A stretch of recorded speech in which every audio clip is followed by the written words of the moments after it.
Good morning, class. We are going to discuss some important question and assignment papers. Okay. Now, like these questions, देखिए आपका defined terms भी रहेगा इसमें और name the following like that ऐसे questions रहेंगे। Very answer type question रहेंगे, very short short answer type questions रहेंगे और कुछ डिटेल्स रहेंगे एंड डायग्राम बेस्ड क्वेश्चंस रहेंगे।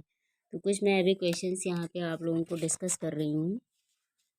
Name the following like that. एक चीज़ ये भी है कि जो डेफिनेशंस में आपने पढ़ा है वही जो हैं वो नेम द फॉलोइंग में भी आ सकते हैं और उन्हीं में से कुछ जो शॉर्ट वेरी शॉर्ट क्वेश्चंस होंगे वन वर्ड टाइप के, उनको जो है एज अ डेफिनेशन क्वेश्चन जो है क्रिएट करके दिया जा सकता है।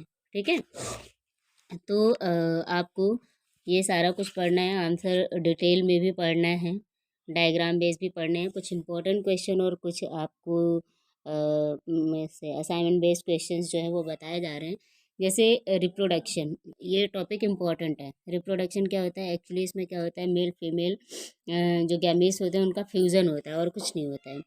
ठीक है। तो उसी को एक अगर आप अपने ओन वर्ड्स में भी लिख रहे हैं then you will write with meaningful sentence. Okay. Now next, set of colour. Set of colour everybody knowing, आप लोगों को पता है कि मतलब होता क्या है कि जैसे एक तो हो गया जो वाइट लाइट, सभी को पता है जो सनलाइट है वो वाइट लाइट है। ठीक है। जब वो जैसे वाटर ड्रॉप्स एयर पार्टिकल के थ्रू जब वो पास होता है तो वो क्या करता है, अपने कलर को डिस्पर्स कर देता है, स्कैटर्ड कर देता है, तो उसको डिस्पर्जन ऑफ लाइट बोलते हैं। नेक्स्ट ये होता है कि मतलब जैसे एक प्रिज्म से जब नेक्स्ट प्रिज्म को हम लेते हैं तो एक प्रिज्म से जो पास हुई थी लाइट उसको जब हम नेक्स्ट से पास करवाते हैं तो वो रिकम्बाइन हो जाता है, तो वो सेट ऑफ कलर दिखाता है। ठीक है। तो ये डिस्पर्जन ऑफ लाइट हो गया, क्योंकि उसमें क्या होता है वेबग्योर के फॉर्म में सारे कलर्स को वो दिखाता है। नेक्स्ट टॉपिक है reflection. This is most important, light chapter से है। तो इसमें क्या होता है, रिफ्लेक्शन मैंने आप लोगों को पहले ही बताया है, रिफ्रैक्शन भी आपने पढ़ा और रिफ्लेक्शन भी पढ़ा है। रिफ्रैक्शन में क्या होता है कि जो लाइट होता है वो जब सरफेस पे पड़ता है तो उसके बाद वो अपना पाथ क्या करता है, चेंज कर देता है।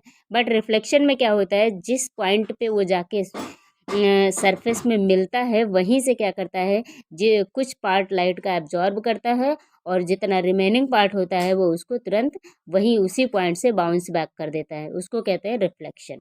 ठीक है। और एक क्वेश्चन ये भी इम्पोर्टेंट लग रहा है कि जैसे आपने एनीमोमीटर वगैरह पढ़ा है कि ऐसे कौन से डिवाइसेस होते हैं, ऐसे कौन से इंस्ट्रूमेंट्स होते हैं जो ब्लोइंग विंड को मेजर करने में यूज किए जाते हैं। नेक्स्ट, जैसे ग्लोबल वार्मिंग। ग्लोबल वार्मिंग क्या होता है, ग्लोबल वार्मिंग में ये है कि मतलब कि एक तो ग्रीन हाउस गैसेस जो सल्फर डाइऑक्साइड वगैरह, सल्फर के, नाइट्रोजन के जो ऑक्साइड्स होते हैं, ठीक है, ये और CFC वगैरह जो हैं, क्लोरोफ्लोरोकार्बन वगैरह, ये सब जो होते हैं एटमॉस्फेयर में कुछ पॉल्यूशन के कारण और कुछ ह्यूमन एक्टिविटी जैसी है जिसकी वजह से ये काफ़ी रिलीज होते हैं एटमॉस्फेयर में।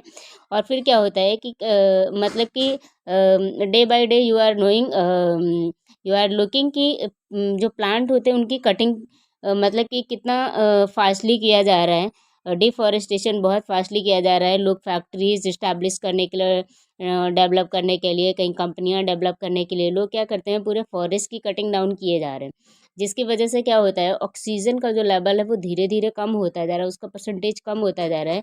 ठीक है। और कार्बन डाइऑक्साइड का जो अमाउंट है उसका जो कॉन्सेंट्रेशन है वो बढ़ता जा रहा है, क्योंकि प्लांट है नहीं। अगर प्लांट होते वो सारा कार्बन डाइऑक्साइड क्या करते, अपने फूड प्रिपरेशन में उसको यूज कर लेते।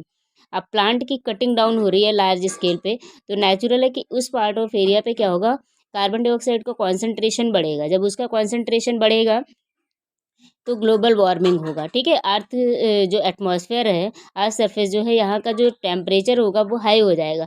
जब हाई हो जाएगा जिसकी वजह से क्या होगा, जो ग्लेशियर्स वगैरह है वो मेल्ट होना स्टार्ट कर देंगे। तो जब एटमॉस्फेयर में ये सारी गैसेस और कार्बन डाइऑक्साइड को कॉन्सेंट्रेशन ऐसे ही डे बाय डे इंक्रीज होता रहेगा, that will develop a global warming. ठीक है। नेक्स्ट है फूड वेब। इसमें क्या होता है, फूड वेब में, वेब का मतलब जाल होता है, आपने उसका देखा होगा, स्पाइडर का वेब देखा है, मकड़ी का जाल देखा है, बिल्कुल वैसे ही क्या होता है कि जैसे जो प्लांट लीव्स है, लीव्स को ग्रास हॉपर ले रहा है और ग्रास हॉपर को कौन ले रहा है, नेक्स्ट कोई इंसेक्ट उसको खा रहा है, फिर उस इंसेक्ट को कोई नेक्स्ट ऑर्गेनिज्म या एनिमल खा रहा है। तो आपने देखा होगा जैसे ये आपका होता है ग्रास हॉपर है, ग्रास हॉपर को क्या करता है, स्नेक खाता है, स्नेक को क्या करता है, पिकॉक खाता है। ठीक है, इस तरह से अब उससे भी बड़ा जो एनिमल है वो उसको खा जाता है। तो इस तरह से क्या होता है कि एक पूरा जाल बिछा हुआ है।